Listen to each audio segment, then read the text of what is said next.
নির্বাচনকে ঘিরে পরাজিত শক্তি কিছু বাধার সৃষ্টি করতে পারে, সেগুলো অতিক্রম করেই সুষ্ঠু নির্বাচনের লক্ষ্যে এগিয়ে যেতে হবে বলে মন্তব্য করেছেন তথ্য উপদেষ্টা সৈয়দা রিজওয়ানা হাসান। সকালে সিলেটে পিআইবি আয়োজিত নির্বাচনকালীন সাংবাদিকতা বিষয়ক প্রশিক্ষণ উদ্বোধনী অনুষ্ঠান শেষে সাংবাদিকদের প্রশ্নের জবাবে এসব কথা বলেন তিনি।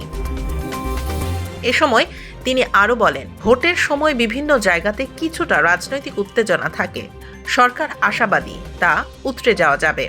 সেজন্য প্রথম থেকেই সরকার কাজ শুরু করেছে। বিভিন্ন গণমাধ্যমে হামলা ও মব বিষয়ে অপর এক প্রশ্নের জবাবে তিনি আরও বলেন, এই আতঙ্ক তৈরি করছে পরাজিত শক্তি। গণ অভ্যুত্থানের মাধ্যমে যেহেতু সেই অপশক্তিকে প্রতিহত করা গেছে, বাকি চ্যালেঞ্জগুলোও সরকার মোকাবেলা করতে পারবে। ভোটের সময় বাংলাদেশে বিভিন্ন জায়গাতে, যেহেতু আমরা খুবই রাজনীতিমুখী একটা জাতি, সেখানে একটা উত্তেজনা থাকে। আমরা চেষ্টা করব, এই জন্যই তো আমরা আপনাদের সাথে এবার প্রথম থেকে এঙ্গেজ করছি, যাতে করে আতঙ্কের পরিবেশটা আমরা সরিয়ে দিতে পারি। এই আতঙ্কটা কেন তৈরি করা হচ্ছে?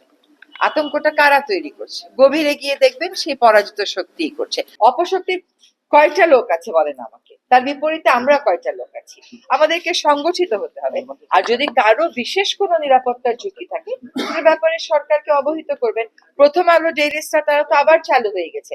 তারা কি তাদের অফিসে আগুন লাগানো হয়েছে বলে আর কাজ করবো না বলে বসে আছে?